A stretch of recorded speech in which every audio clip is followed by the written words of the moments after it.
Hello, beautiful people, and welcome to the Experience Show with Leah-Brooklyn and friends. I'm so happy to be back, and I'm so happy to introduce you to my special talented friend, Katherine Aly. Hi, Welcome. baby. Hi. So cute to have you in my little fluffy chair. I am so excited. This is so comfortable. How are you? I'm great. I could take a nap right now. I'm just so relaxed. I know, right? Let's try not to do that because we're here to Yes. chat. I'm but ready to it's a chat. relaxed atmosphere, so it's fine. Love, obsessed. You're This rocking is- your signature orange, which I love.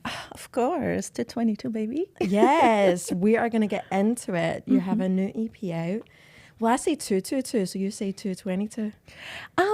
I say 222 for some reason, but you can, just I think that's 222. an American thing.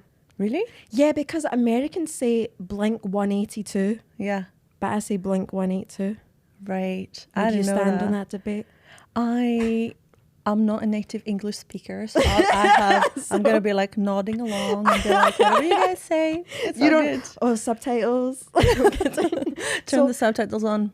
Yeah. Well, let's get into that first. I wanted to get into that. Well, no, let's first talk about how we met, Yeah. how we know each other. Oh my God, can I just say, oh God, because I was just like so intimidated to join a dance class. Yeah, that's what I wanted to ask you. So we met at street dance class, which we'll get Yeah. into. Yeah. Which is just so good for our hearts. Like, we're so grateful for it. But like, so what inspired you to come to street dance class? But that was around the time I was writing the songs and it Okay. was all going in a very dancey direction. And I thought, do you know what? I feel like creatively, I have massively, criminally neglected this side of me. I used to love dance and I just stopped dancing for some reason. Did you dance as a kid? Yeah, I did. Yeah. And there was a lot of family drama and I had to stop very dramatically. So I was just like, I want to go back to that. So I tried a couple classes at Dance Space. Love. Shout out Dance Space. And then I was like, I'm feeling street dance. So I went there and I Yes. was like at the very back. And I was just like, oh my God, this is so cool. But Oh, you're also, so I don't know cute. what I'm doing. So but everyone, and I remember like, Joe will love you. Oh, She was like, Joe. go and speak to someone you don't know. And you came to me. Yes. And- Well, you stand out, girl. I really didn't. But you gave me the warmest hug. And I was like, oh my God, hi. And obviously you're one of the people in the class that I was just like immediately noticed. Because obviously you're a dance moves girl. Was that up at the front? Yes, but also like you danced so well, but you looked really cool. So I was just like, oh my gosh, she's one of the cool kids. I want to be one of the cool kids. 100. You're so funny. So Exactly what what dance did happened. you do as a kid? I did ballet, of course. Oh. Yeah, this is what I did. Yeah, and then I did a little bit of contemporary. And before I started street dance, I did a bit of belly dance. Oh, cool. I could totally see you doing belly dance. It's a Greek thing. Oh my God. It felt really natural. But Shakira vibes. oh my God. It was amazing. But like, I don't know, just the street dance. I think it's sometimes it's because of the person that takes the class and the people. Yes. And I fell in love with street dance because of you guys. Yes. Joe's so special as She well. really Like is. Oh my God. street dance, like I'm so passionate about it. Like since I was a kid, like I Really? loved it. Yeah. I my think gosh. it came from, I was trying to think how it started. I think it started with the movie Honey with Jessica Alba in it. That just like so inspired me, and then like Yeah. Step Up 2 and stuff. But I did street dance as a kid, and then I came back to it as a teenager, and I had like my own dance crew and everything. Like Oh, I absolutely gosh. loved it. I was like 14, 15 teaching a didn't wee know. like dance crew. Like What? yeah, I went to church at the time, and I was like teaching like kids at the church, like local youth and all that street dance, and I was No only way. 15.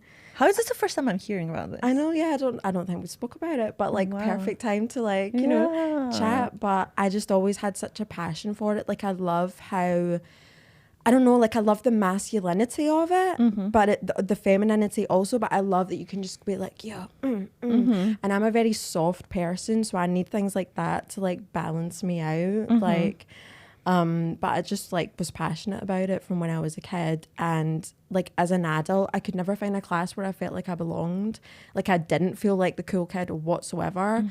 Like I came to a few classes in Glasgow, like in my early 20s and stuff. I just felt so intimidated. Like it would just be like the girls were like so good, and like I think maybe dance was like their whole life and they were dancing all the time and they were keeping up with the choreo so well, and I just felt like I couldn't keep up with everyone. I couldn't make any friends because it would be like very bitchy environments, like people looking each other up and down. I was like, oh, I don't like this. So I like neglected dance within myself for like a long time. And then when I moved to Edinburgh and I was about to turn 30, I was like, I want to tap back into things that I used to love as a kid, and street dance was one of those things like I've always wanted to get back to. So I went to another class in Edinburgh at first, and it was similar vibes to the ones I used to go to. I left crying my eyes out. Oh dear. And I was like, oh, like why can't I just like, you know, and then I just went home and I was like, surely there's another class in Edinburgh that I can go try. And someone just guided me, and I found Dance Base and I found Jo, and I looked at her Instagram and I was like, I'm vibing with her. Yeah. Like she's so real and authentic and like looks passionate about what she does. And I went to the class and I had to take her aside at the end and be like, listen, I am so grateful for you. Like you don't know how much I needed this. And here I am like a year and a half or so later, like been going to our classes every week and met so many special friends, including yourself. Like all the nicest people, and we're also different. I think we're like completely different, but we're like, like so supportive of each other. And this is what I love as well. Like there's not actually any cool kids in our class. Like we're all just weirdos and misfits together. Coming to enjoy dance, and like nobody in the class that I know of is a professional dancer. We're all just there to enjoy it, and that takes all the pressure off and allows us just to be ourselves. And we've got this like wee wholesome gang of like absolute cutie pies. Like shout out Brittany buddies. Honestly, we had the group. best time. Honestly, it's like, just such a lovely support group, as I call it. Literally. And you guys have made like so many of my childhood dreams come true. Like Brittany buddies for starters. Oh my God, your birthday was the best thing. Like these amazing people made my dream come true. And all I really wanted to do for my 30th birthday was have a Britney Spears themed party. I don't even want it to be about me. I want it to be about Britney, a celebration of Britney. It really was. And like friends in the class were like, well, we'll do it with you. Like let's all dress up. And it was everyone's birthday and not just mine. Like everyone was having the best time. Everyone's costumes were on point. Oops, I did it again. You looked fire. Thank you. It was so nice to like the whole dressing up thing and doing things like we did for Halloween with Spice Girls. I don't have any other friends to do that, but do you know what I mean? It's just it's so inner child, right? That's what I love about it. It's just like. And I know I'm so thankful for you guys, but I feel like you're initiating a lot of that in the group. I think you're like the soul of the group. Obviously, Jo is. Yes, she brought us all together. She is the goddess. But I feel like a lot of us. I felt like a celebrity came to my birthday when Jo came. I was like, oh my God. Jo is coming? Like, and then she dressed up as Me Against the Music, which is like the choreo I really want to learn. I'm like, wow, this is just like that. It was really childhood dreams coming true for me. And it was like, it's really important to my soul because I live from a space of nurturing my inner child and making her dreams come true and making her happy. And the fact that I've found a friend group that do that with me is so special because it is hard in adult life to find like special friends, especially ones that come from that wholesome, like childlike place. Like it can get really complicated as adults, and you guys are just like so wholesome and real, and we can all come together and be like kids again. It's crazy that we sort of like went there initially for having the same purpose. For me, it had to do very particular with dance and my inner child and having to stop dancing very traumatically, and with you as well. It's just like all of us like nurturing our inner child in that dance studio, which is so wholesome. It's so special. It is very special. So you're an Edinburgh girly now. I am. But you have said like, did you say English isn't your first language? It's not. Oh, so spicy. It's so spicy. So tell the people, where did you grow up and what brought you to Edinburgh? I grew up in Greece. Where about, like, a mainland Greece or an island? Well, kind of all over. Okay. Because I was born in Crete, which is an island, and we stayed there for a few years. And my dad is from Kefalonia, and then again, all the summers there. So that's a lot of my life in an island. But essentially grew up north. It's a tiny town, 60,000 people, which at some point wasn't enough. I love going back. It's nice. It's very nostalgic, and there's not much to do, but it's for the people at this point, like to see family and old friends. But yeah, I was just like, because I was doing music back then, and I said... That's what I was going to ask you, like, have you always done music? Like, from a kid, have you wanted to do music? Well, I started when I was a teenager at school, as you do. Cute. And it wasn't like, I'm going to be an artist. It was more like, I want to be cool. The goal is to be cool. I really want to be cool. Yeah. And then I continued on at uni, which is where things kind of started blowing up. I was like kind of like a local celebrity. And so in Greece, yeah, like, so you did music at uni in Greece? I did, yeah. That's I joined so a cool. group, and it just like, yeah, it was kind of insane because it was the first time I felt like, okay, people know me. Oh, like wow. I walk around and I meet them, and it's like, oh, so you're that person? Okay, we know you. I love that. And I was like, okay, hi. Anyways, so Hi, it was. it's me. Hi, it's me. Yeah, it was the first time I felt like I was kind of like discovering my voice a bit more, and I was doing really well vocally. It's kind of weird how things are right now, because back then I was the belting vocalist that's just going really high and oh my god, things like that, which is not Whitney what Houston I do. vibes. Pardon? Like Whitney Houston vibes. I wouldn't even. But like, I'm gonna say no. were you doing the ballads and the like the really like high notes and oh my god, check me out. Do you know what I mean? I can sing. But it's just so different to what I do, because I use my voice more like an instrument these days. It's like it's all about like the harmonies, and it's all about the rhythm of the vocals rather than Jamie, it's just none of that anymore. But anyway, yeah, so I stayed in Greece, but then I moved. I wanted to do, I had a band heartbreak. I love it. Oh, I was just like, you know what? So on brand. I really, right. I really wanted to do music. At that point, I knew I wanted to do music. Yeah. And we recorded an album, and it was going well. But the guys were smoking too much. And it was just like, we could have... They weren't motivated enough. They weren't... It's so talented. These people are so talented. Yeah. But they were just not motivated. And I was just like, and it was hard because we were friends as well. And then when it was over, I was really heartbroken. And I was like, I'm out of here. Bye. It's so hard to like start a band and keep a band like going, because every single member has to be in it and passionate about it and showing up to the rehearsals and giving their creative ideas, and it's difficult to get like it's easier to be a solo artist, but at the same time then you have to rely on producers and other people to get your music made. Like it'd be so nice just to have a band. Like I'd love to get a band together, but I've just found it so difficult. And I made the same mistake in Scotland. I don't want to call it a mistake. No, it was part of the journey. Yes. But when I came here, I joined a band again. Okay. With dudes again. With dudes. With the dudes. And it was the same story all over. Yeah. It was like, and we're getting a lot of attention when we started. Like, just things were just. And the genre as well was a lot easier for Scotland. What was the genre? It was like shoegaze kind of. What's that? Type of, educate me. I'll educate you. A lot of reverb, a lot of guitars. Okay. Yeah.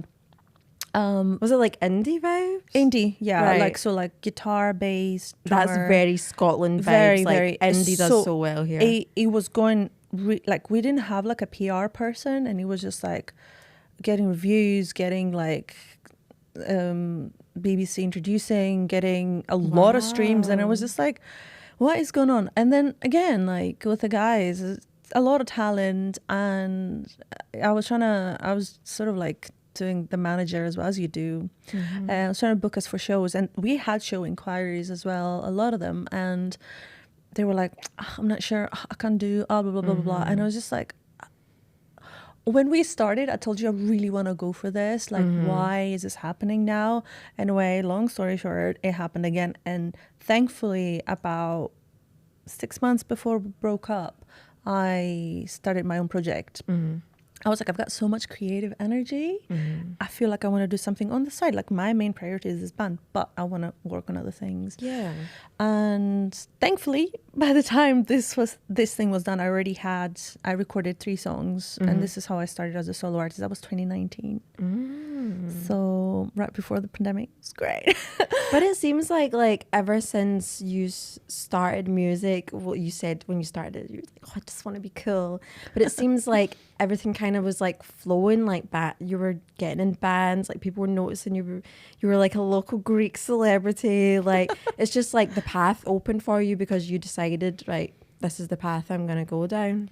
Yeah, it just felt very aligned. Yeah. It just felt like, okay, I think I'm good at this. And there were signs, like all this attention and things like that. It was like, okay, cool. That means I'm probably quite good at what I do. And it just felt really aligned. I didn't have, because I never studied music, so it's not like I could fall back into my sort of like background and studies or whatever.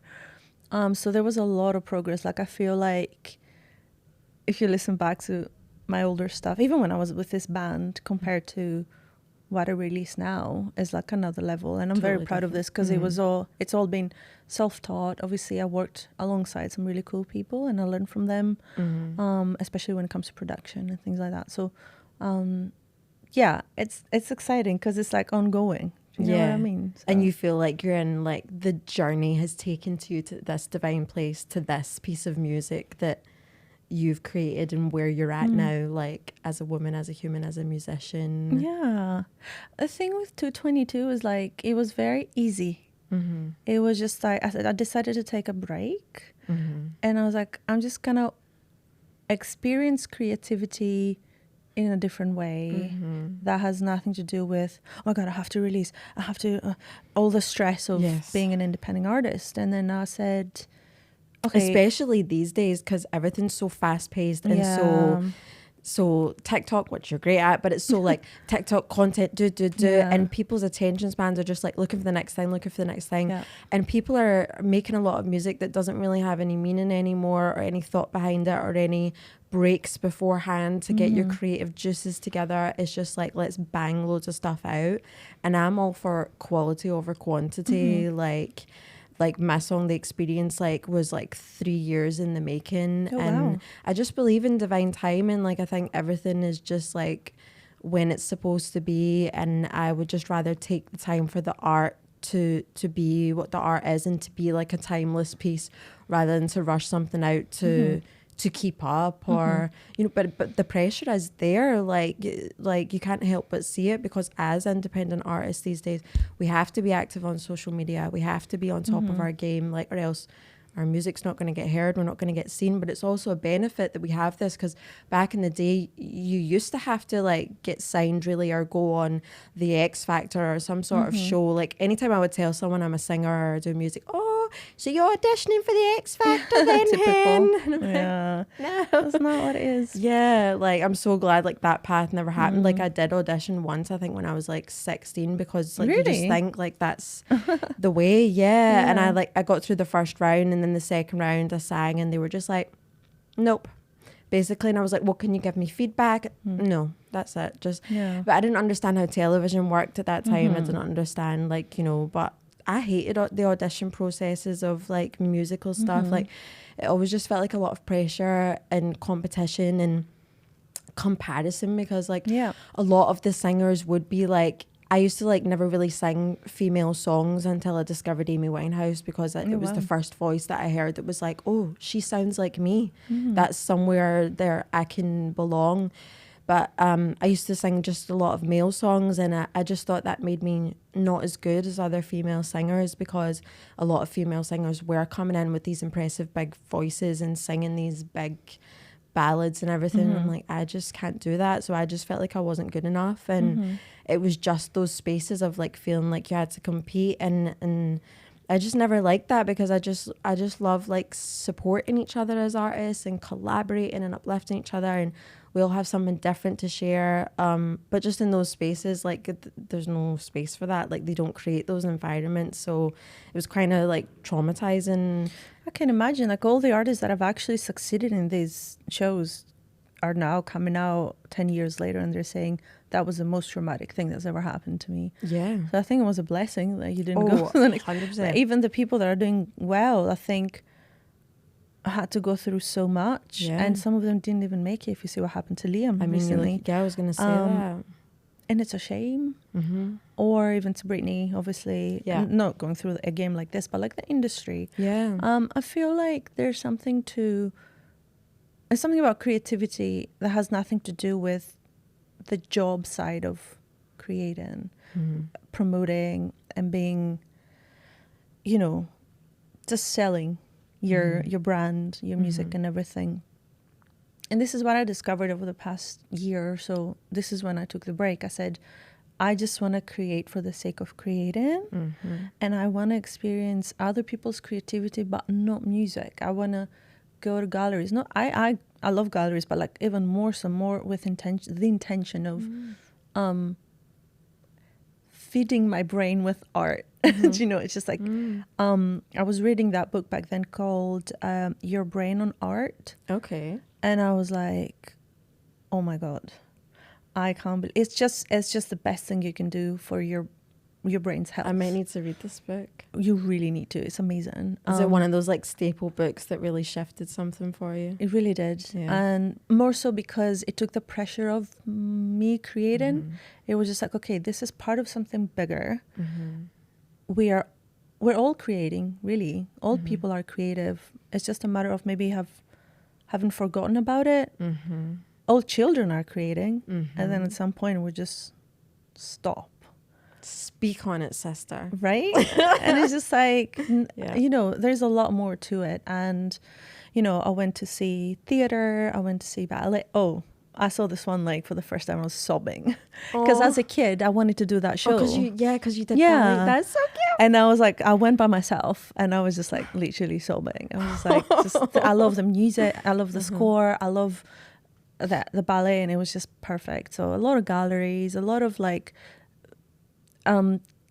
stimulation in the brain creatively, but not just from me, but just like from any form you can imagine. A lot of poetry. And then from that I started coming up with lyrics. So I had this note in my phone and I was just like writing. And I was just like, I couldn't stop writing. And then I said to my dear friend, Joe Jelani, with whom I played music, like we did shows together. We're never written together, but I said to him, do you want to give it a go? Because one of the big questions was like, who am I going to write with? Yeah. The collaborator is so important part of it. So important. And he is such a talented person and such a green flag man.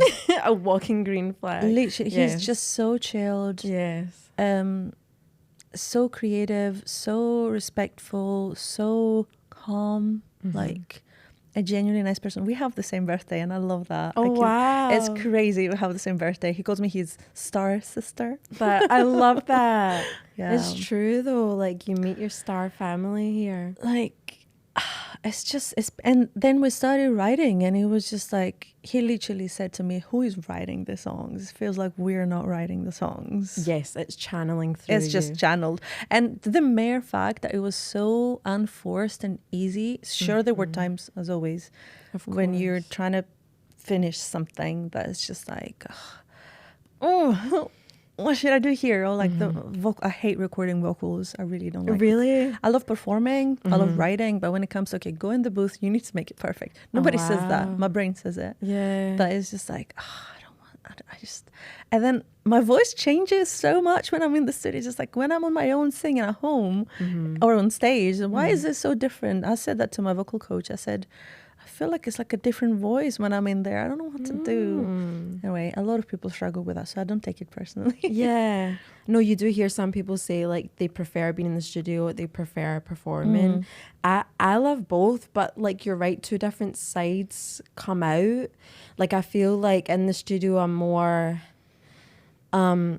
like I'm always channeling, like what you said is so real. Like I like when I'm writing, when I'm singing, when I'm performing, it's always coming like through me from a higher place. Like it's not even like it is me, but it's not completely me. It's something more divine.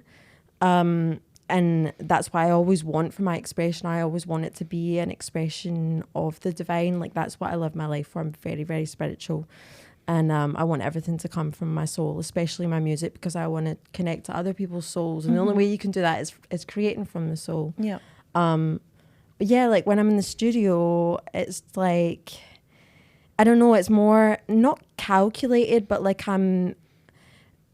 there's like I want this bit to like sound kind of like this, and then, but like I'll go in and do my verses, and then I'll think of like, oh, that would sound cool. Like I recorded the experience, and then I listened to it, and I went, I feel like I need a laugh somewhere. Like I feel like I need to laugh, like that Janet Jackson, Britney flirty sort of laugh.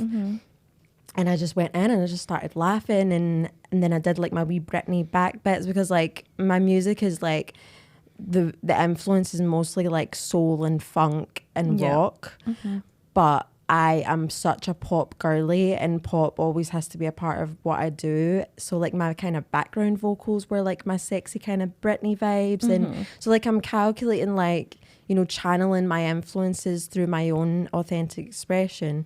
And then when I go on stage, God knows what happens. Like I am crazy. Like I am just like going mad. Like I haven't been on stage in ages. Like I only did an acoustic thing recently, and I couldn't have like started like humping things and going mental like I did. But when I performed in New York, it was like just like, I don't know, it was like almost shamanic. It was like some sort of like animal would come out of me, and I'd just be like the fullest expression of like my sexual energy and my masculine energy and my goddess energy, and just letting everything come out on the stage. And then I get off the stage and I'd be like, no one talk to me, like come kind of back to myself, because I'm like an introverted extrovert. Like I'm extroverted around people I'm comfortable with. Like in dance class I'm such an extrovert, because you guys all make me feel like safe and like I can be myself.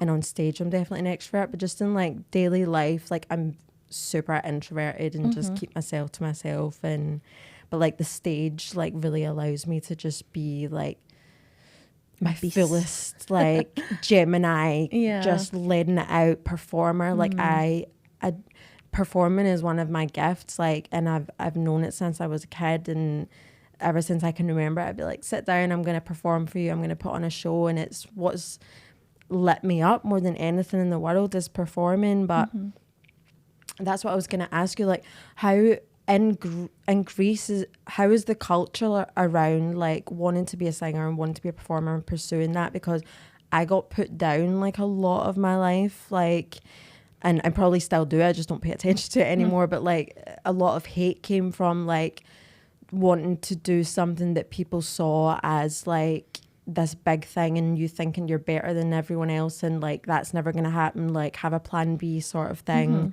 How was like the Greek culture around that? I don't know. I never released music in Greece. I just performed, well, I guess as a student I performed, like it was like covers and things like that, and the original material with my band, it was a different style. I think there is a fundamental difference between being in a band and being a solo artist, let alone a pop artist. That's because you go be in a band, you can do any show, anytime, anywhere.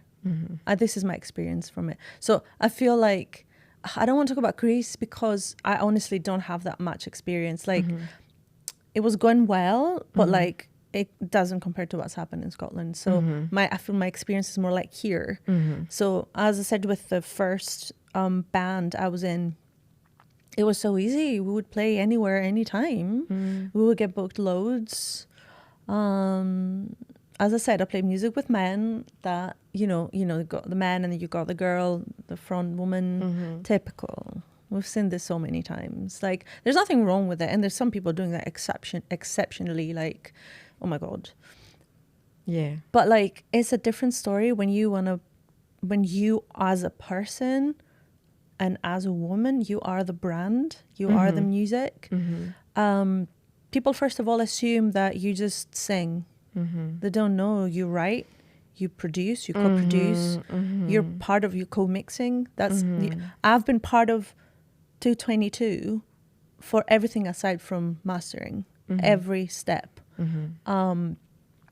And I guess the tricky part with having now a show that's more poppy, that's more like about the dancing, when I started performing with dancers as well, is I love that. I'm obsessed with my girl, honestly. Yes. It's again thanks to the group Dance Base that I found the confidence. I said, I want to do this. I'm going to take this up a level. I'm going to be my full pop star fantasy. And, I love that show. And I want to perform it as much as possible. But it's tricky because you're not talking, what's the tech spec? No, I just have backing tracks. But can I dance on that stage? Can I bring 2 dancers with me? That's tricky. If you think about the venues that we've got in Scotland, for emerging pop artists, it's kind of ridiculous. It's kind of like, what have I done in a way? It feels really aligned for me as an artist, but for the scene I'm part of, it's a little bit out there. It's just like, I don't feel people are trying to be negative with me. Maybe I'm naive. I don't know with this. I just don't allow people to, I don't know. It's just, I haven't had any negative feedback for what I do. But as I said, the opportunities when it comes to pop art, female artists, Yes. in comparison to bands, I hear you. it's just not the same at all. And I've done both. That's why I can say that so confidently. Yes. No, I know exactly what you mean because, like, I obviously grew up here in Glasgow and I've always been a pop girly. I've always wanted to pursue a career in music and perform. And it was difficult. Like, like, the music scene here is, like, bands, indie bands, rock bands, like, do so well. DJs even, like, dance music do so well. But, like, there aren't a lot of spaces for, like, pop kind of stuff. And I lived in New York for 5 years. I can't remember when I first went there, like 2015 or something like that. But that was my dream since I was a kid to go to New York. And I just went for it and just like made opportunities happen for myself and went to these places. But it was so much more obviously open and more of a space for that. Like, I mean, it's in New York. It's like the most famous city in the world. So, there was a lot of spaces for me to be my full self and to find myself as an artist and as a person. Oh, girl. Yeah. To get my heart broken very many times for lots of inspiration for music and to channel through performances. There you go. But so much easier to just to do my thing, whereas here I'm having to create space for myself and I'm getting back into doing music again because I had a break for a while. It was the pandemic that really, because you said like you ended up in a space where you just wanted to do music because you love it. And it was the pandemic that did that for me because like just before the pandemic, I was just in Brooklyn recording my first EP, The Reclamation. And that was just like a dream come true within itself. Like I wrote these songs and had them in my head and the way I wanted them to sound, and the universe brought me the collaborator that made it happen. And I didn't like fully vibe with this guy like I do with my collaborator Tommy, who did the experience with me. Like he said, he's a walking green flag of a man. Like he's great. And it's so good to like work with someone professionally that has no underlying intentions. Like as a female in the industry, it can be hard because like it can turn into like someone wanting something from you, and you know, not just like a professional thing. Like me and Tommy have full professional friendship, and it just makes the music work because you know, like you feel completely comfortable. Yeah. But yeah, like the guy I worked with before in the reclamation, like, you know, good guy and whatever, but he would just say like things that would put me down, like, oh, you do other things apart from music, and my whole life is music, as if like that made me less of a musician because I also wrote a book, and because I also teach about spirituality and, you know, do like different things. I have my own clothing line. It would just be like, oh, you're not like a full-time artist. So, you know, but he made great tracks for me, so it's fine. And the view from the window of his apartment was like the New York skyline. Oh, wow. And I was just like, pinch me. Like, I've made my childhood dreams happen. Aww. And I love that piece of art. Like, I'm so proud of that EP. But like I said, I recorded it at the beginning of 2020. And then I was living in London at the time, and I went back to London. And like, you know, not long after the pandemic started, and I had like gigs all lined up. I was going to play like the London O2 Academy, like loads of opportunities were happening, and then the pandemic happened, and everything just went. And it just showed me like the big dreams I'd had since I was a kid, and the pressure I put on myself to make those happen. Like, I'm so grateful that I always followed my dreams because it gave me such a purpose in life. But I'd hit a point where it was like, I can't chase this anymore because I'm chasing something that might never become a reality. Like, the world may just end, like everything just stopped, and that was it. And I had to like face the reality, like maybe I'll never get to play arena shows, maybe I'll never get to tour the world. You know, all these dreams I'd had since I was a kid, and in like a beautiful spiritual way, like I let it all go. Like, I let go of my attachment of wanting those things to happen, and feeling like, you know, that was like the goal and purpose of my life, to make those dreams come true. And just like, it was kind of like, it was like sad, but at the same time it was so freeing because I could release all of the pressure and all of the expectations and all of that kind of stuff. And then after having like a break from a while, I just started to, like you said, make it again because I love it and I enjoy it.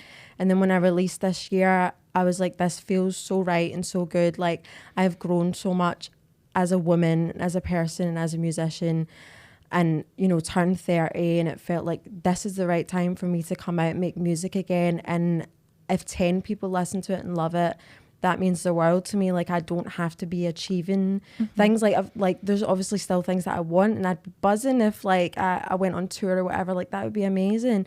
But at the same time, like, I'm content and I'm okay and I don't need it, and I'm gonna just continue making art because I love the art, and I just feel like that's such a good place to be, like not chasing things outside of ourselves, because I think that can be where musicians hit a hard point and maybe turn to drugs or maybe go on a difficult path because of all of the outside pressures and expectations and stuff that they've let take over the actual art and the music and what's coming from their heart and soul. We are all in our own journey and our own path and have our own pace. Yes. And I feel like, especially the industry now, if you see, let's talk about female artists that are breaking, Victoria Monet, or Charlie XCX now, basically, they're in their 30s. And so my point is, there's no rule. Right. You've got people blowing up on TikTok, and then they've got a whole career ahead of them because of that overnight. What is the rule? There is no rule anymore. This is why, going back to the initial thing you asked me about, we're talking about Scotland and the pop scene. I don't want to use this as an excuse because there's other genres in this country that were non-existent, basically non-existent. But they're like really on the rise, like hip hop, for example. And yeah, because I've seen it happening with other genres. It's like, let's just make it happen for pop music as well. You know what I mean? So, and also you're not just talking to, we both live in Scotland, but things are completely global and international now. Yeah, especially because of the internet. Yeah. So like in TikTok and things like that, I'm obsessed with it, as you know. It's because you're filming in Scotland, Yeah. but people everywhere watch it. Mm-hmm. And yeah, I don't want to feel, I think there's always a lot of negative when it comes to like having to maintain a social sort of like presence and things like that. But if you see it as an opportunity, and if you trust that you're on the right path because it feels right, if it's too resistant, not just music, just anything. Yeah. If it's too resistant, if you feel like you're forcing things, well, take a break and then reevaluate. Yeah. Maybe you want to go back to it differently, like I did, like you did. Yeah. Or maybe you want to think of something different. Like I see people that are like, this is too much for me. I just want to, I don't know, teach from now on. Yeah. I love teaching kids how to sing. Yeah. Great. That's amazing. One of them could be, do you know what I mean? They'll be like, oh, Right. they were Yes. my Yes. my teacher. So as long as you feel calm, I feel like the opposite of anxiety is this sort of like calmness Yes. within, that it's just like you're not stressed about, you might get stressed over logistics, but like deep down you're just like, I'm good. Whatever happens, I'm good. Yes. Right now, as we speak, I love what I do. I love my life. I love the attention what I do gets. Yeah. And right now, I'm happy with how things are going. Yeah. Things can blow up tomorrow, and I could, I don't know, get hit by a bus and be like, bye. You never know. So like, Let's hope not, but yeah, no, you're right. do you know? Just, yeah. yeah. So I think you're also like in a very sort of inspired and inspiring path with your own music. And I remember you sent me something absurd that someone wrote on your comments, and I'm like, first of all, like how people leave such toxic comments It's on ridiculous, people's socials. isn't It's it? just like, it happens to me on Yeah. somebody, like I posted a TikTok about doing a photo shoot. I was obsessed with that photo shoot, and it was so much fun shooting. And then someone said, oh my God, this is so awkward. And I was like, you should see me on family gatherings. Like, why? Because you're Like, triggered? like 'cause literally, what? like, why is it awkward? you have to be funny with this. Like, you have to, I'm not going to be like, what the fuck? I'm not going to be like, why is Because this? it's never personal. Like, it's them Never, projecting, and it's yeah. just like, I always like to Yeah. give like a spiritual like slap back to them. Like sometimes Yeah. I'll ignore haters, but sometimes like I'll give a spiritual slap because I'm just like, come on, like, Yeah, it's a tricky one. It's about, oh my God, I think I'm going to sneeze. I think I'm okay. yeah. What I was saying, I think this is a sign of things going really well. Yes. Someone was saying, I saw a TikTok, someone was saying, like, if you don't have haters, you're not doing very well. I'm sorry. No, for real. Like, you have to, if you're out there and you have a voice, Yeah. you're gonna have haters. It's always too. gonna come with that if you're trying to do anything in the world, like, and Yeah.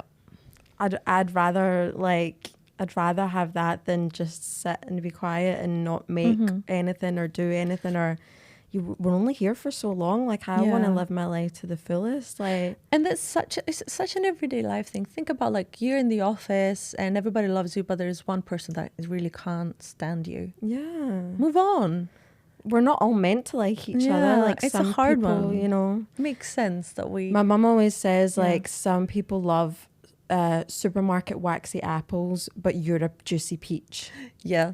And I'm like, I love Yeah. that, because it's true. And there's nothing wrong with liking supermarket waxy apples. That's your thing. That's your thing. Yeah. But some people are juicy peaches, and the apple people sometimes can't handle it. And that's okay.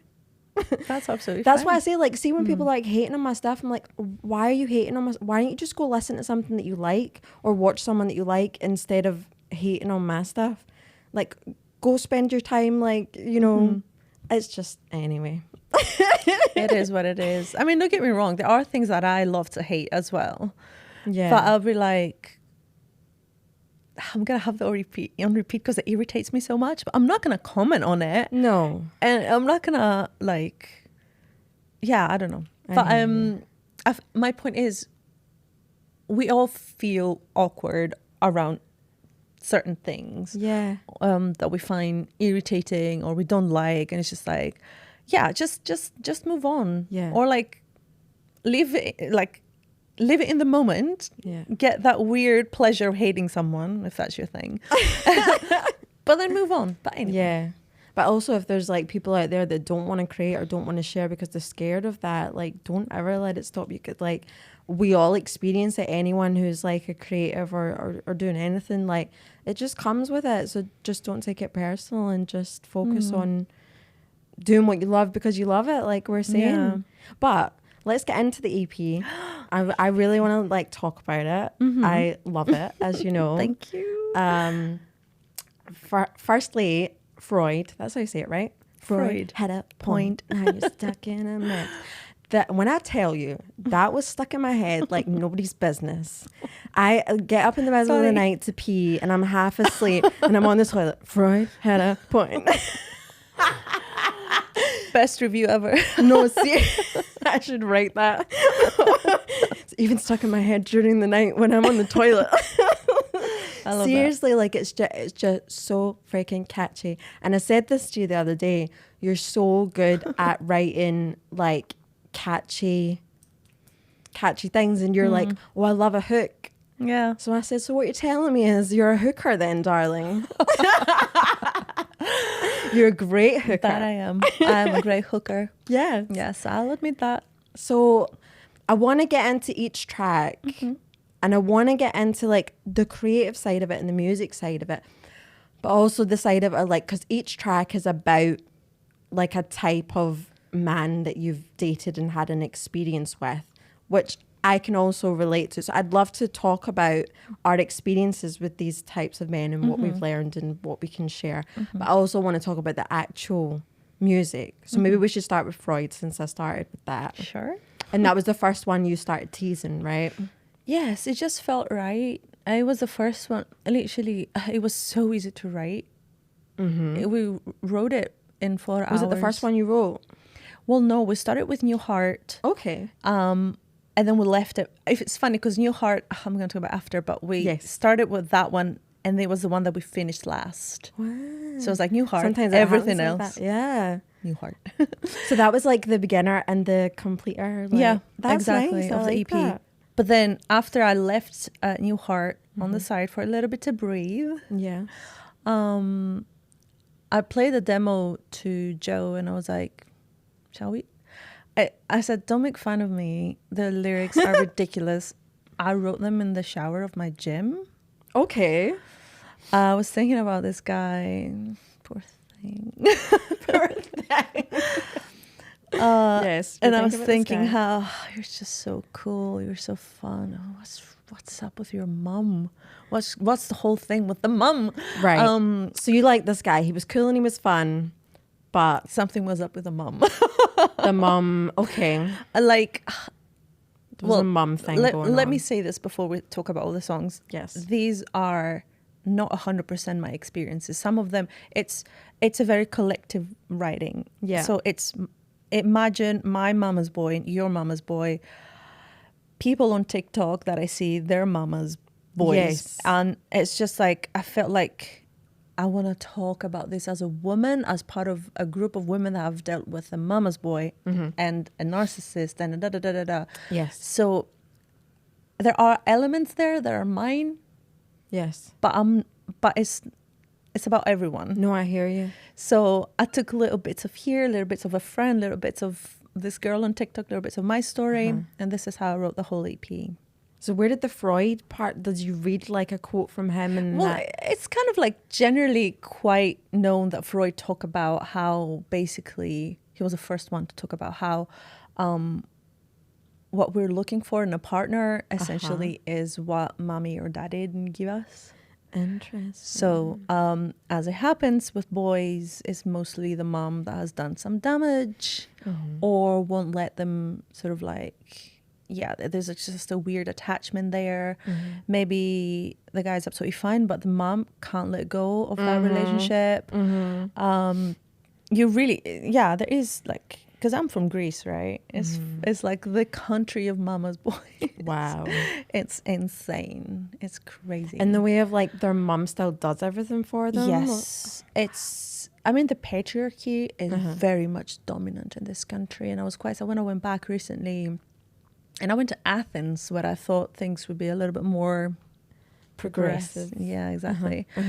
They haven't. So not as much as I was expecting. So yeah, it's funny to see that our women are there to serve a certain purpose. You know, growing up and then becoming a mom and then a grandmother. Essentially, they're serving men their whole lives and children, and then their children, and then their children's children. And it's very common that some people develop some sort of attachments that are unhealthy. And I came up with Freud had a point. I was just like, okay, here we go. I'm not judging.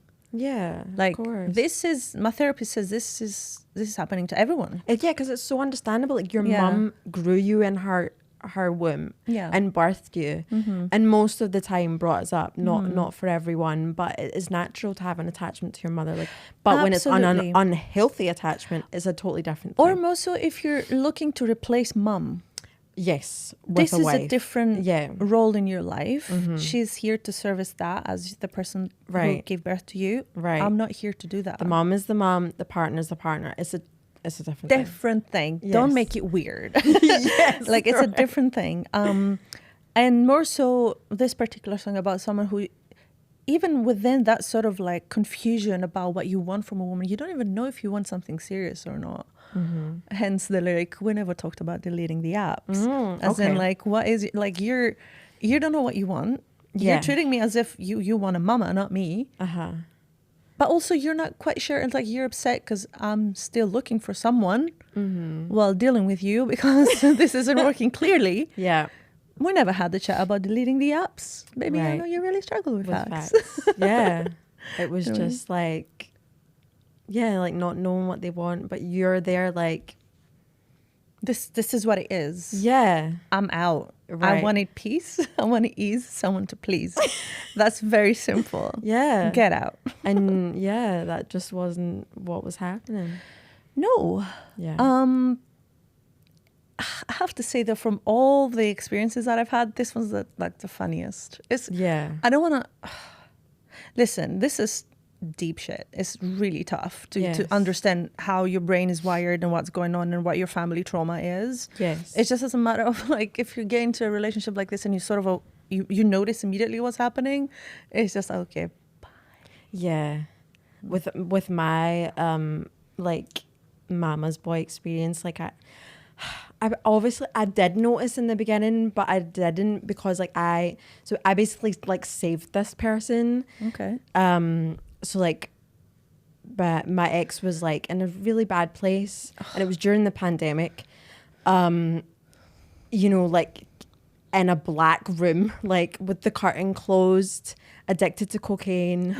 The room was an absolute mess. You couldn't see the floor. It was like a Kim and Aggie sort of job. You know, I cleaned it. Oh, you didn't? Yeah. I went in and saved this boy's life, got him off drugs, you know, wanted to motivate him and, you know, just like, because he is a special person. Like, I wouldn't have been with someone if they weren't, you know, a special person. I didn't see the magic in them.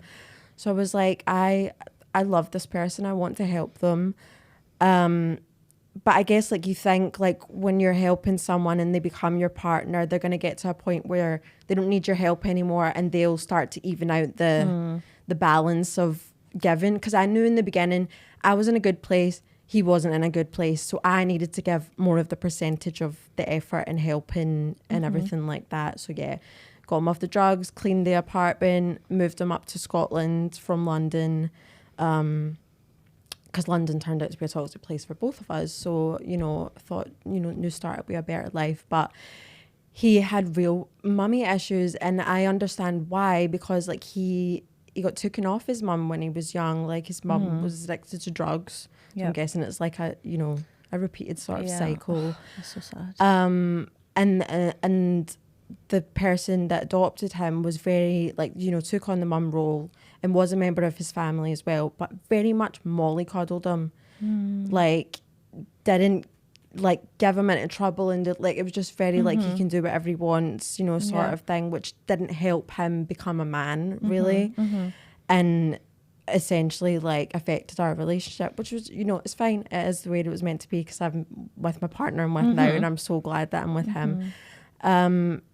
But yeah, like, I had to get to a point where, and I was laying in bed and I was like ill with the flu, and this boy was mad at me for being unwell because I couldn't give anything to him. Stop. He wasn't making me soup and looking after me and being like, oh, you know, want you to feel. He was like raging that I was in bed unwell. Wow. And I was lay there going, what am I doing? Like, I love this boy, but I could do better than this. Like, I want more than this. But that's the key here, and about, like, what this song is really about is there is a love element there. It's just like, oh my God, you're really sweet. I even love you, like in your case. But your issues, I'm not here to save anyone. I'm not here to solve your issues. Like, this is something, it's always helpful when you have people around you when you're dealing with something, but at the end of the day, it's up to you to sort yourself out. Like, and there is some empathy there and some sympathy, rather, actually. It's to just like, you know, this is really hard, actually, what you're going through and what's going on in your head, what you need, what you think you need. I just don't want to be part of this. And thankfully it didn't go as, for me, deep as you with the whole love thing. That sounds really tough, and I'm sorry you had to go through it. But you learn, like, as I said, there's no positive and negative. There's positive and the lessons. Everyone, like, I believe you meet everyone in your life for a reason. Yeah. And we had a special connection, and he helped me grow a lot as a person, as I'm sure I did for him. But then it sometimes does get to a point where you're like, no, we're not meant to be in each other's lives anymore. And it was a situation where I realized love wasn't enough, because it was my mum that said to me, like, what's he bringing to your life, Leah? Yeah. I mean, now if she asked that to me about my partner now, I'd be like, rhyming off the things. But back then I was like, oh, I love him. Yeah. It's like, wow, love's not enough. It's not like you need to be showing up with your partner. Like, you need to be, you know, reciprocating. And it wasn't until I got out of the relationship that I realized, like, oh, I wasn't his partner. I was his mum. Yeah. Like, I would come in and clean up after him still all the time, like change the bed sheets. Like, he would use the side of the bed as like a rubbish bin, and I'd be picking up the rubbish, leaving his dishes around. Like, I was his mum. But it took a while to realize it because I loved him. Yeah. You know, so, but like you said, everything is for a reason. Yeah. Let's go on to the next track. We're getting so deep with this. What you gonna do about it? It's good. Like, right, let's go. What you gonna do about it? What you gonna do about it? Oh my God, I'm snotting. We're keeping it real in this podcast. We sneeze and we snot. Friend zone. The friend zone. What you gonna do about it for the friend zone? Tell me about it, stud. I really like, I'm a very visual person when it comes to my music. For example, with The Mama's Boy, it starts with the flickering of a book. I guess Freud had a point. You're literally, the way I see it is like the woman has literally read about this and is freaking out. And it's like, oh my God, Freud had a point. Yeah. So with What You Gonna Do About It, it starts with, I just realized I need to reply to him. I don't want to keep him waiting. Yeah. So you're like on your phone with your girl, like you have your phone, but with your girls, and it's just like, what am I gonna do with this? He just literally told me there's more than friendship feelings for him. He told me this, and I'm just like, but I'm with my girls. And when we were building the intro of that song, Joe and I told him, like, oh, let's make it as if the song is playing, but we're in a club, but outside. So you hear the sort of muted kind of like beats. And then it was just like, it's just like, oh, I'm outside. He texted me that earlier. And I just have to reply to him. I love it. It's like a little movie with like all the elements. All the songs have is like, there could be a scene of a movie, of a short film. I'm a very visual person when I write music. So then it's just like, hey, pardon my confusion. get a sentimental sense of disillusion, as if like this is the message I'm sending to him. Uh-huh. I gotta say, I didn't see you falling hard at all. As in, this is literally the first verses, and like this is what I'm replying to him. So is this like you friend zoning someone? Yeah. Right. So, did you think it was the other way around? I didn't know. Okay. I was waiting to ask Yeah, you. the friend zone. So you've got like every. So he was like super into friend you, zone. but you were like, We're not friends, really feeling it like right? that. And he's like, I'm feeling something. Okay. But what I love about this song is the twist at the end, because basically, essentially, you realize that she already knew. Because at the beginning, it's like, oh my God, really? I had no idea. Or did I? Anyway, so maybe, we don't know. It was part of a plan. It was just like, okay, I'm going to friend zone for a little bit, see where it goes. So the whole what you gonna do, it was funny because what you gonna do about it is a draft lyric I had, and I was thinking about writing something else for the chorus, but then Joe was like, let's be honest here, nothing isn't going to be as catchy as what you gonna do about it. And then and yeah, I think of all the songs is like the lightest and the sweetest, because it's like the beginning of a story rather than like something happened and then we're reacting to it. True. And yeah, and it's quite sweet, but also kind of like it depends on your perception towards the friend zone. Because I've heard stories about people saying, so you just wanted to be friends only because you were hoping that one day we were going to be together. Maybe what you're going to do about it is about that. Is like, is this the end of our friendship now? What if I say no? So I don't want to, this is what I said is a very collective writing. What I've done is just like, okay, this is my experience with it. I was a cheeky one, I'm not going to lie. But like equally, there's a lot of ways this could have gone really wrong and it could be really hurtful for the woman. So yeah, that's, I have to say it's my favorite song of the EP. I like it. I don't know, it's just so, I don't know if I have a favorite though, but I do like when now you get it. I just like, I don't know, I like your vocals on all of them, but Thank I you. just like, yeah, I like that one too.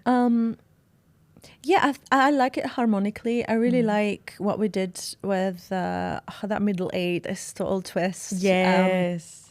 I love all of your songs have that though. They have like different moments because you're like feeling it. You're in one moment and you go, oh, it's going a different way. Oh, like it keeps you like, it keeps your attention because it's like you get into one bit and then, oh, it's changing. Like you said, like it is creating like a story. Like I just listened to Edinburgh like full way through last night for the first time. I didn't realize I hadn't listened to it because New Heart came out and I was like feeling that, and then I was like, oh, it just took me like in a like there was a moment where it totally like switched. I love doing that. I don't know, I like keeping things, this is why I struggle identifying with a particular genre within one song, like, let alone in an EP or an album. I hear you. I don't mind that, but I think my favorite thing about, one of my favorite things, I guess, what you're going to do about it as well is the AI voice, because I think it was so fun. I genuinely had no idea what to do as a pre-chorus.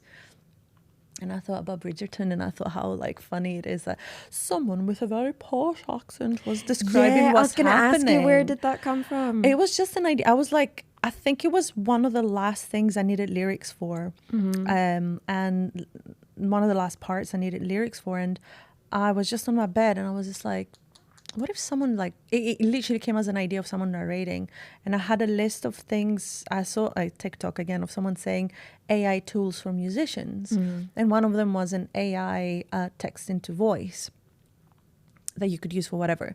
So I thought, what if I just like have a voice describing what's happening in the girls, no, generally as like an observer. So the lady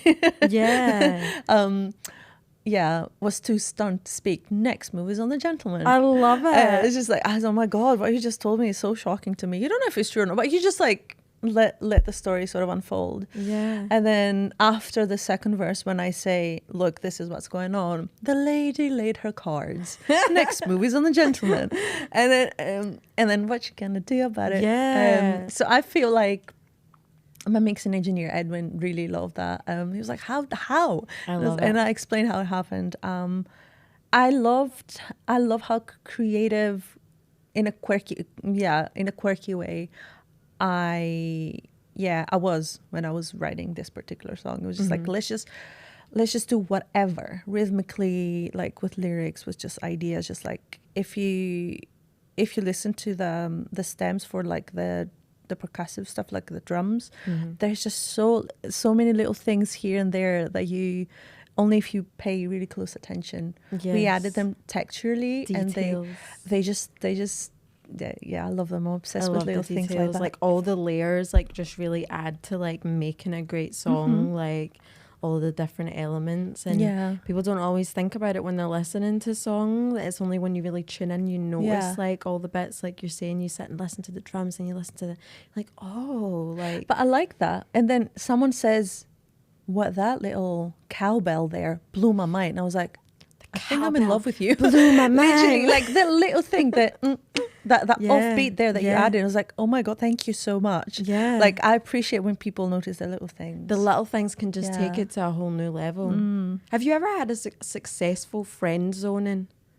Like someone has actually been able to just be your friend after saying they like you, or Oh, because I was successful. thinking about this and I'm just Yeah. like, it's never been possible for me. Like I've always had to cut the person off because they started making me uncomfortable, because it'd be like, so like I went on a date with someone before I met my partner. Went on a few dates, but this one date, like this guy was a photographer and he was like a lovely guy, and we were like texting beforehand, got along really well, and I was like, oh, I think I quite like him, and I was looking forward to our date. But then when we had a date, I felt really awkward and uncomfortable because he super liked me and was making it very clear, and I wasn't feeling that way. So I felt so awkward. And you know, I just kind of like said like, oh, I don't know what I said, but friend zoned him basically. And then I was working with him after it. Like he was filming me for something and he was taking photos of me. And I just felt really annoyed because I was just annoyed that he liked me, because I just didn't like him back. And the friendship wasn't working because he would say subtle things and it would just be like, you're really doing my head in now. I'm going to have to be a bit of a bitch and like cut you off, because I just like, it just doesn't work, the friend zone, I don't think. Like it's just... Okay, I think there's two things about this. First of all, as far as I'm aware, no, there hasn't been a friend zone situation that has actually worked long term. But I said as far as I'm aware. As far as you're... Because there write are in the a comments if you have a successful friend zone situation. Well, thing is, I'm getting the lip gloss out. get your lippy out, babes. You've been holding yours the whole time. I love it. Yeah, I'm just like a prop. it's ASMR thing. There you go, guys. Anyway, this is a key factor here, as far as I'm aware, because there are a couple of people in my life, maybe more than that, that are men, and I don't see very often. There's just every now and then, you know, we're seeing each other, and there's always like a vibe. None of them are like weird to me. They wouldn't have been around if they were weird. So maybe I do think sometimes, have I friend zoned XYZ? But they're so nice that they're still happy to stick around and we can have a nice catch up every now and then. That's nice. You know, so that's what I'm saying. As far as I'm aware, it doesn't work. But equally, there might be people in your life, same with you, same with everybody, that they're like, oh, they're such a good friend. I don't see them very often, but it's so nice to see them every time. They're such a good listener or whatever. And then it's like, what do you know? They had feelings the whole time. You never know. Yeah. I think people are quite insecure these days, and then quite scared to like show how they feel, especially if you know the other person definitely sees you as a friend. I think the opposite way round it can work. I think like if you're starting romantic with someone, then you have to friend zone them. That doesn't work. But if someone's been your friend and then you end up falling in love, I think that's a beautiful start of a relationship. Because I feel like your partner does have to be, if it's mutual, exactly. Because I feel like your partner does have to be your best friend. So if like you start as best friends, like a romance could naturally happen, then you already really know the person, you're really comfortable. Like that's beautiful. I've only seen it in the movies, but I'm sure it's out there. But yeah, like when it starts with like you're interested in dating, or it starts on a dating app or some sort of thing like that, and then it turns into a friend zone, then I think is usually when it doesn't work. So is that what you had in mind for the friends when you were listening to the song? That's how I relate to the friend zone. Right. I don't think I've ever had a friend that. No, I don't think I've had it. Interesting. Because everyone I've been with, it's always started like that. Yeah. It's not been like, oh, we're friends and then they tell me they like me. Yeah. I don't think so anyway. I don't think it's ever Right. happened. Interesting. Yeah. I love that. I love, because as I said, again, like writing for everyone, I love people interpreting even a specific song as specific as saying Mama's Boy or Friend Zone. Again, it's interpreted in so many different ways. Or our own I love ways. that. Yeah. Let's get a bit darker. Ooh, girl. Edinburgh for the narcissist. Okay, Talk bye. That was the toughest one. Yeah, but That is the song I had to take to literally therapy and be like, okay, this is what I wrote. I wrote it in 5 minutes. The lyrics just came out so just easily, and I say easily, but you know what I mean. It was just, they were just out there. And I was like, God, I feel horrible. I was triggered while I was writing. It was tough. But yeah, I guess I used to write a lot of sad songs and heavier songs, and this EP was a little bit lighter. But I guess because we wrote the music, generally we wrote the music first, and then I wrote lyrics after. That arpeggio in the chorus, it's just so aggressive and so disturbing. And I felt like I want to write about this because it was such a disturbing story. And there are so many other stories that are equally disturbing, and if not more, out there. So it's a fun one because it starts with that R&B beat, which is not a different vibe, but it's a bit more for the rhythm. But then it goes into complete madness and complete like just disturbance, as I said. yeah, because I listened to it last night and I was like, whoa, okay, Yes, there's something a happened lot. here. Like, Right. because like you're kind of like, it's kind of boppy a bit like the rest of them. Like you got the catchy bit. And then it's like, oh, okay. And I'm like, I feel that. And then when you said hurt people, I was like, yes. Because I just don't think that anyone's born a narcissist. No. Like, I think something has to happen to them that really F's them up and hurts them. Yeah. And then they turn into one because they've not healed it. But then again, we go back to the conversation of how much can I give of myself to this? And again, I'm not here to heal anyone. And this is what the song is about. Yeah. See, the friend zone is about the start of something, the potentially. And the narcissist Edinburgh is for the end of it. And again, going back to the visual aspect of my music, obviously the story is happening in Edinburgh. The weather is gloomy and cloudy and grey, and you're feeling like this is your soul. This is how you feel. This is your mood.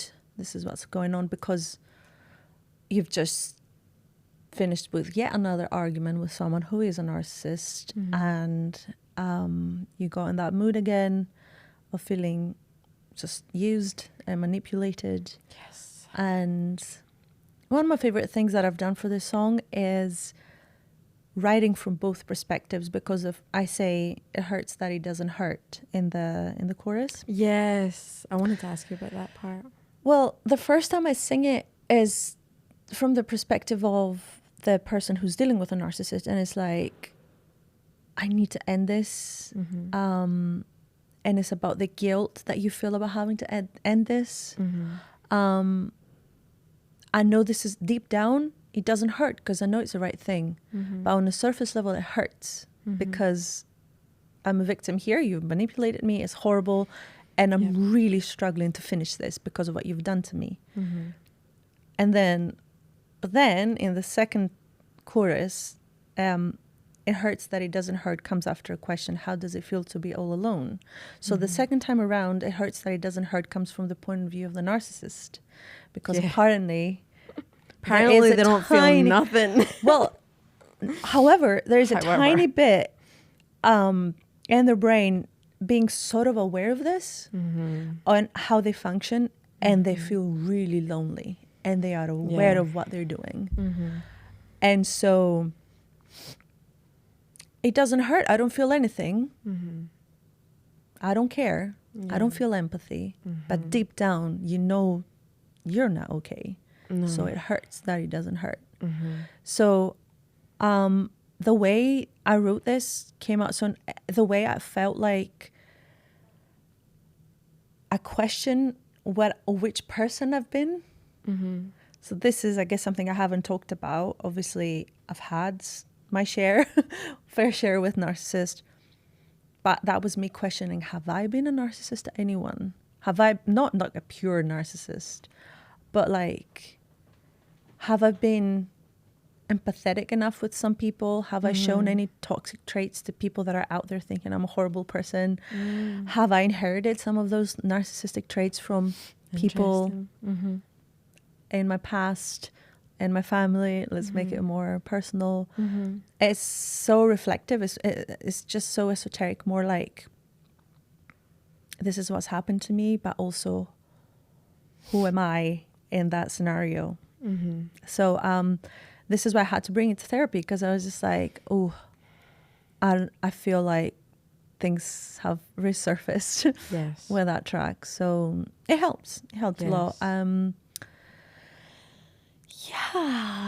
This one hits me deep. Like I had like a 4-year long experience with a narcissist that brought up so much within me that needed healed. Like I can say this on the other end, that I'm so grateful that it happened, but being in it was so painful. Like this person did not reciprocate how I felt about them, but they just kept leading me on and playing with me like I was a puppet on a string. And like like I thought I was in love with this person, but really I was like under a spell. Like it really felt like I was under a spell. And I was so delusional, and I thought like he was like my twin flame, because I looked up like twin flame, and they say like there's a runner and there's a chaser, and I was clearly the chaser. And because he never like went away, he just kept coming back into my life. And I don't know if it was me that made him come back into my life, because I was still wanting him, even though he didn't want me. Like the fact that he didn't really want me made me want him more. And that was like a lack of self-love within me. But like, it was just like the way he came into my life, like, he was from Brooklyn. He had the accent. I can't fully do it, but it was like, whoa. And he was like ridiculously good looking, ridiculously well dressed, like had a lot of presence, very like charismatic and charming and mysterious and dark. And it's like, oh, I want to know you, and like really sucked me in. But like in the beginning was like talking to me all the time, and I flew over there to meet this person. Like I'd met him on Tinder, didn't even know if he was a real person. Wow, you're crazy. I know, that like it's probably the craziest thing I've done in my life. Gosh. And I'm on a flight, and the girl next to me like, where are you going? Oh, I'm going to meet this guy that I've met online. I've not even video chatted him or nothing. Absolutely insane. Could have went totally tits up. I mean, it did in a way, but he was a real person, but it totally messed me up, the whole thing. But I was just so like drawn to him, and I just couldn't stop. It was like a drug. And it was like 4 years, and I had to, like, I got to a point where I actually watched one of my own podcasts that I did with Paul years ago. I was sat watching my own podcast, like I was reflecting on my life, I was sharing about something, and I was still talking to this guy like years later, even though like I was aware of like how badly he treated me. And I just sat and I'm like, I'm amazing. I'm so cool. Like I'm of so much value. Why am I still entertaining this man? And I sent him a long paragraph and said everything that I wanted to say. And of course he totally blocked me straight afterwards, which I was glad about, but that was like the end of it. But before that, like I kept chasing it. It was like I wanted more, wanted his approval. Like I wanted him to want me the way I wanted him, and it was a horrible feeling. But it allowed me to heal so much. Like so much. Like I had a spiritual awakening because of it. I like healed a lot, fell in love with myself. I tapped into more of my masculine energy because I realized that I needed it. Just so many things that person brought to my life that I don't want to give them credit for because it's God's doing. Like, it's the universe. Like, you know, that person was meant to come into my life and meant to hurt me for me to become the person that I am. But it was not fun. So I'm so sorry. It sounds like so intense, which is the case with relationships like that.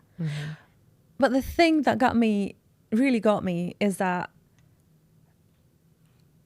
how many people out there maybe have had similar sort of like situations, but with us, not in a toxic way, because obviously you're not a toxic person, but you're charismatic, you're beautiful, you're spiritual, you're da-da-da-da. What if, and I'm not talking about you, I feel like all the things you describe about this man, people could say about you or me. And surely there's people out there, because we've not gave them what they want, so they've turned us into the villain. Exactly. So this is why this song really effed up my brain, because it's just like, is being a narcissist a spectrum? This is what my thinking is. Just obviously you've got people that are clearly maybe having a disorder, they're clearly like really bad narcissists, but then does this mean we're all a little bit of have a little bit of narcissism in us? When you know the guy who's like chasing you and he adores you and he really wants you, you know, you just like, oh, no, like, oh, like, leave me alone, or do you know, just like, I don't know. It got me thinking. I do understand what you mean. I meant to say as well, like, the whole reason I thought this guy was my twin flame, right, because of all the things that were going on. And when I looked it up, and obviously I was following all these spiritual pages and everything, I was like, oh, he's totally my twin flame. But then when I realized, when I started to like come out of the spell and realize, I actually realized it was an empath narcissist dynamic, which is very similar to a twin flame. And because I'm very empathic, I was the perfect person for him to play with and manipulate. Because I'm so in my feelings and so in my love and so in my, you're a hurt person, let me love you and like heal you better. And typical. And he was played on that. So yeah, like that was like a moment that I remember. Like I was sat at a train station and I read like the empath narcissist thing and I was like, oh, this is what it is. Might as well have our names on. Like, this is what it is. Like, it makes so much sense. Like, it really made it clear. Like, it's such a dark, it's such a dark topic. I feel like it's a very scary one. And if you think about it, sure, I'm writing this is about a man, but it's not necessarily romantic. It could be a friend that got you in the mood. It could be a family member. Well, I've definitely had friend narcissists too. Like, well, this is why it's so dark. It's because it can affect literally any aspect of your life at any moment. Because that's the thing with narcissists. You don't really realize from the beginning what's going on. Yeah, and sometimes you don't realize when you're in it. You can be delusional and think it's like a totally different thing. I feel like I don't want to get too in, because I literally, and I'm not a therapist, and I don't know anything about that. It's just more like, just if a situation is wrong, if it makes you feel really, really bad and really down and really unworthy, just walk out. Yes. Because and then also see a therapist, and also something else, I was delusional in thinking this guy was the one or whatever, right? And another thing I saw was like, when someone's really the one, you'll feel calm and at peace around them. You won't feel, because it's romanticized that anxiety and butterflies are like a good sign. And this guy, every time I was around him, I had so many butterflies in my stomach and I felt so anxious. And when I'm around my partner now, I'm even more attracted to him than I was this narcissist guy. But I'm so calm, I'm so at peace. Like, I've not got a bit of anxiety in me. But the other guy, like, I was constant, but it was like, oh, this must be butterflies. He must be the one because I have butterflies in But my that's stomach. what they tell us it is. Love is the butterfly. I miss the No, it's butterflies. No, not. that was anxiety. Yeah, that's a red Don't wish flag. anxiety. The butterfly. It's crazy. Like the excitement and like, you know, Yeah. the magic and the sparkles in the heart eyes, like sure it's a real Yeah. thing and it is there, but you have to like look at the underlying. Is there anxiety Exactly. underlying here, or is there peace underlying here? And also, why are you feeling this way? And that's when it gets really dark, because it's just like the fact that I'm choosing a narcissist, to have a narcissist in my life, that means some things that has nothing to do with him. That goes way back. Yes. And then you have to see who was a narcissistic figure in your life growing up. And excuse me, maybe have you inherited any of that? That effed me out big time. Literally, it was just like, this is what I mean. It goes really deep. I love the self-awareness you have though, like it's so important. I've done a lot of over 4 years of therapy, and it's just like, there is a lot going on, and it's just an ongoing project. I don't think I'm gonna ever stop. Oh no, we're all works in progress. Yeah. There's no end to the Yeah. healing journey. Like it's a spiral. It's not a straight line. Yeah. You'll just get deeper and deeper with it, like, and it's just the journey of being human, isn't Yeah. it? So at the end of the day, it's all good. So new heart, that's the New heart. As there's 4, right? That's the last one. New heart was the starter and the finisher. Exactly. When Joe and I got together for the first time to write, I didn't do any thinking or overthinking of the tray from it. So he lives in Glasgow. I live in Edinburgh. So I took the train through, and I wasn't listening to any music. I wasn't thinking, okay, maybe we can do this. I didn't go through my ideas, like my recordings. It was just like, I just tried to just shut up my brain and just read a book, just chill, look outside the window. By the time I was there, I was so present. And I was like, the first thing I said to him, like, I'm feeling a guitar for the start of this song. Not like guitar, but just like something like a theme or something to start the song with. So he grabs a guitar. The first thing he plays is that da da da da dum dum dum. And I was like, this is it. And I was like, what? I was like, no, this is it. And I was like, I'm okay. just messing around. Yeah, he was just like, I think maybe warming up or something. And then I was like, this is it. And then let's find an effect for it. So we went on the pedal and the effect pedals he has, and we're going through some of them. He tried, the second one he tried was the one you hear on the record. And I was like, cool, that's it. That is the theme of literally within, I want to say 2 minutes. Love it. That was it. And then we were like, okay, let's write the beat for it. Again, put it together like this. But the funniest thing of all was how we were like cutting things and then chucking what we didn't need at the very end of the session. And as we were writing the song, we got to the middle 8. And then we went back to hear what we were, and the whole piece at the end, where it was like our garbage bin of loops, made sense on its own. Oh wow, I love that. And I was like, how? Yeah. Oh, here's the missing piece. Here's the missing piece. And it worked. And then I went home, I had the instrumental, so I went home and I closed my eyes and I just wanted to visualize what the song is about. So the image I saw, again, how, let's say the scene, if this was a movie, of this song this time was, there's a man and there's a woman. The woman is saying to the man, you broke my heart. My heart is breaking. And the heart is actually visually breaking. But the way it breaks is that it's a very beautiful spectacle of glitter. It's turning into glitter. Love it. And it goes all over him. So this is why I say glow on your chest, on your neck, on your lips, and it's bitter. You can even taste the heart and the glitter it's become, because this is actually a good thing. Because it hurts so much, but I'm grateful for everything I've learned. And you know, one of these endings that you know they have to happen, it's the right choice, but they still hurt. So it's that sort of breakup scene of the heart literally breaking into glitter. And yeah, and then the funny thing about the chorus, and I feel like every chorus in this EP, they sound like backing vocals. So you literally have new heart and this over and over again. And I was like, I feel like I don't need anything else. Like, I don't want to say anything else, just new. This is the end of the EP.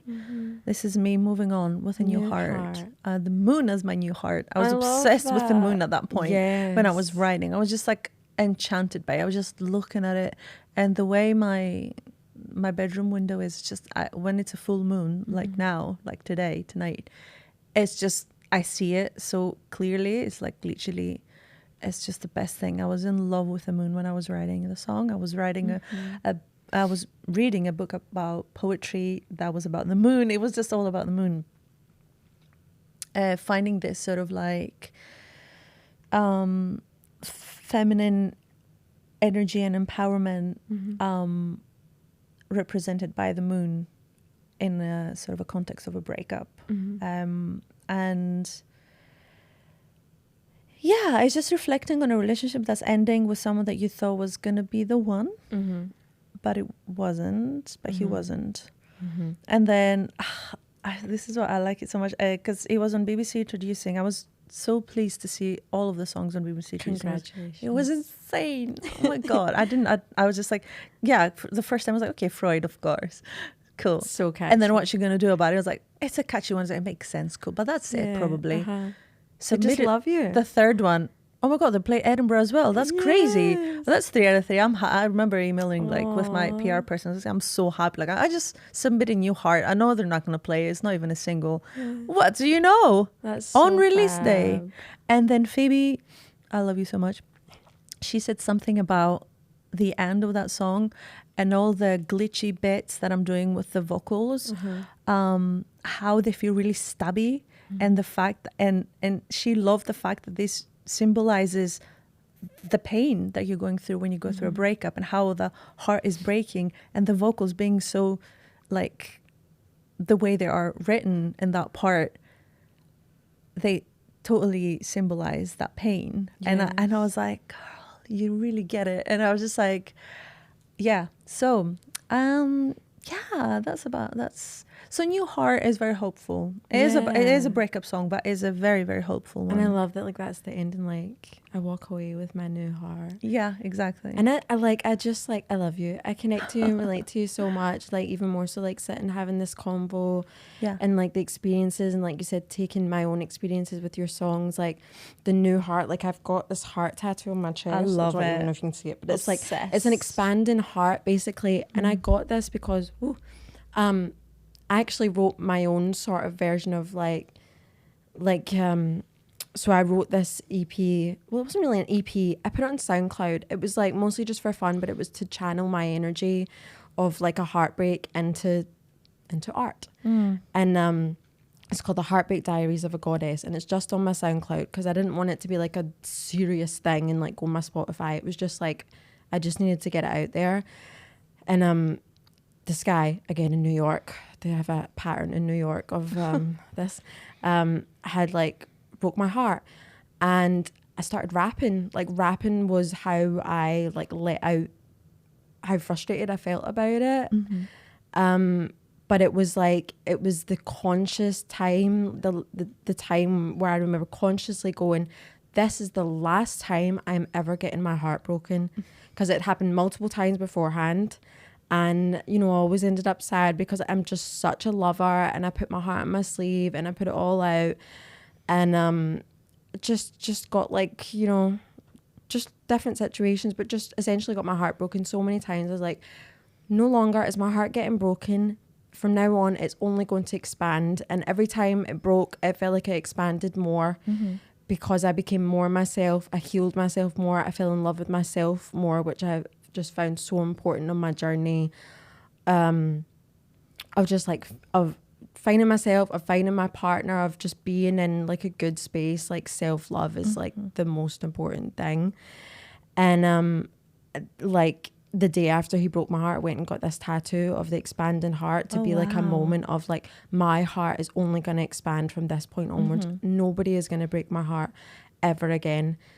I just like wanted to turn the pain into something beautiful. And then I made that EP and I just rapped it all out and I had so much fun. And it was like, you know, forgiveness for everyone. Like, it's like sometimes situations happen, people don't mean to break your heart, but being such an empath and such a lover and such a sensitive person, like, and having it be a repeat through my life. Like, I definitely want to write a book on this someday. I'd probably like to call it Heartbreak Diaries of a Goddess, about like my experiences of heartbreak and how I've got to this place of self-love, because it was men essentially that helped me love myself more by not treating me right and breaking my heart, because I had to turn into myself, because from a kid I'd fantasized being with someone because of these teen movies that I would watch, you know, the Mary-Kate and Ashleys and the Hilary Duffs and everything. And like, apart from being a performer, one of the things I wanted the most when I was a kid was to fall in love and find the man of my dreams and everything. So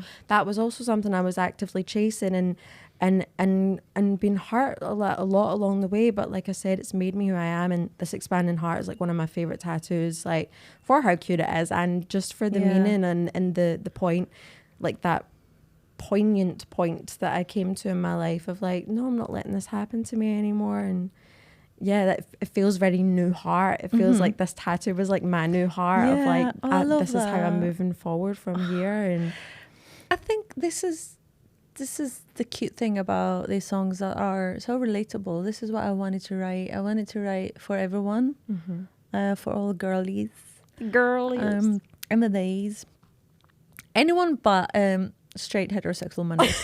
Sorry guys, not sorry, because it's about them, really.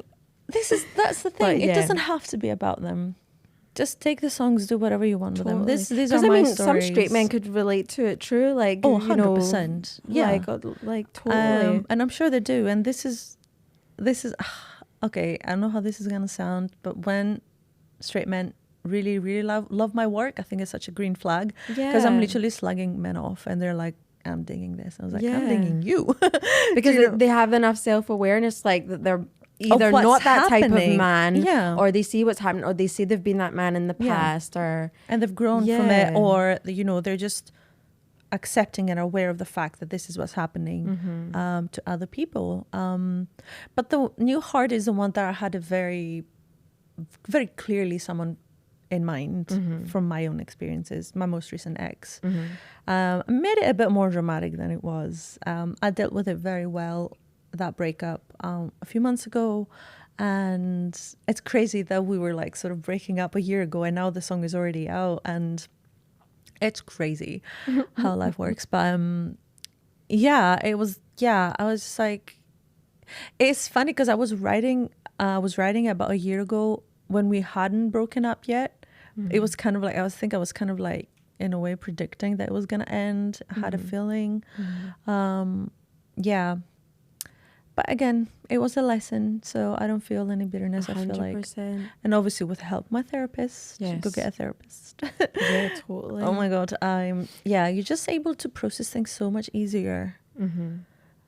Just find the right person, because that's another thing. Maybe I've never had like a set therapist. Like to an extent, I've done my own therapy and healing work, but through the help of books and teachers and life, and just like, I've never had like a set person I go to, but just like whatever way you can do therapy for you, like it's definitely just helps you grow and expand as a person and heal and just become more of yourself and be more open to life and its experiences and be able to let things go from the past and that sort of stuff. And even like with the almost one as well, like another thing that I'd love to share that I've learned is like, I feel like there's no such thing as the one. I feel like society puts this pressure on the one. There is the one. I feel like I've had multiple the ones in my life and they were the one for that time of my life. But then I grew and went in a different direction and met another the one for that time of my life. Like, I just think sometimes for people the one that they meet when they're a teenager and they're with their whole life, and that's beautiful in itself. But I also feel like the pressure of just finding that one the one is just like sometimes not realistic, and it can happen multiple times. You can fall in love multiple times, or it can maybe never happen, and the one is you, and you just need to fall in love with yourself. At the end of the day, we're born with us and we die with us, and the most important person for us to be in love with is ourselves, and it all comes from us, and that's how we can show up best in our relationship. I love what you just said. It was beautiful. I have loved talking to you. I feel like we should end it here because we've ended it like so nice, and we've got to like speak about so much. And Absolutely. I'm so glad to like finally have had you here with me. And please, please, please go stream Katherine's new EP 222 or 222, however you want to say it. It's fabulous. You'll love it. And thank you. Thank you so much, baby. Love you too. Love you guys. Bye.